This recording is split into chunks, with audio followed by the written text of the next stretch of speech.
Everyone, welcome back to our channel అను Telugu diaries. Rice, రోటీ, చపాతీ దేంట్లోకైనా బ్రేక్ఫాస్ట్లోకి అయినా సరే ఎంతో టేస్టీగా ఉండే నిలవ ఉండే టమాటా చట్నీ ఎలా చేయాలో చూపిస్తాను రండి. ఫస్ట్ అయితే బాండీ వేడి చేసుకుని అందులో 1/2 టేబుల్ స్పూన్ మెంతులు, 2 టేబుల్ స్పూన్స్ ఆవాలు వేసి డ్రై రోస్ట్ చేసి పౌడర్ చేసుకోవాలి.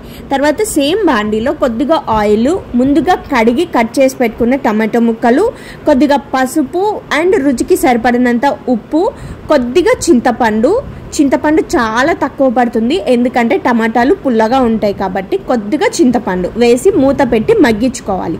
టమాటాలో ఉన్న వాటర్ అంతా ఇంకిపోయే వరకు మగ్గించుకుని చల్లార్చుకోవాలి. స్టవ్ ఆఫ్ చేసుకుని చల్లార్చుకోవాలి. చల్లారిన తర్వాత మిక్సీ జార్లోకి తీసుకుని రోట్లో కూడా రుబ్బుకుంటే చాలా బాగుంటుంది. బట్ అందరికీ రోల్ అవైలబుల్గా ఉండదు కాబట్టి మిక్సీ జార్లో తీసుకుని మన టేస్ట్కి సరిపడినంత కారం, నేనైతే ఇక్కడ పచ్చి కారం వాడాను. అండ్ తర్వాత కొద్దిగా ఆ కలర్ కోసం అనేసి కాశ్మీరీ చిల్లీ పౌడర్ ఒకటి వాడాను అనమాట, కలర్ కోసమే. తర్వాత మనం ముందుగా గ్రైండ్ చేసి పెట్టుకున్న ఆవాలు, మెంతులు పొడి ఇవన్నీ వేసి మంచిగా గ్రైండ్ చేసుకోవాలి. గ్రైండ్ చేసుకున్న తర్వాత ఒక్కసారి ఉప్పు, కారం చెక్ చేసుకోవాలి. ఆల్రెడీ మనం టమాటాల్లో మగ్గించేటప్పుడు ఉప్పు వేసాం కాబట్టి మ్యాక్సిమం సరిపోతుంది. ఇన్ కేస్ తక్కువ అయింది అనుకుంటే కనుక యాడ్ చేసుకోవచ్చు. తర్వాత పోపు పెట్టేసుకోవాలి.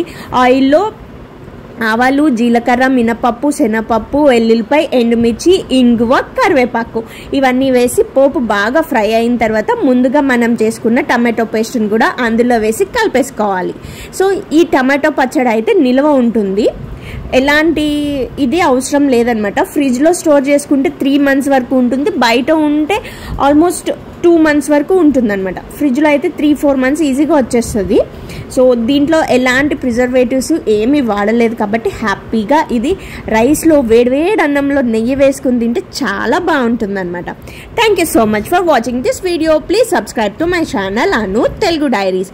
If you like this video please like, share, comment and subscribe, and don't forget to press the bell icon. Thank you.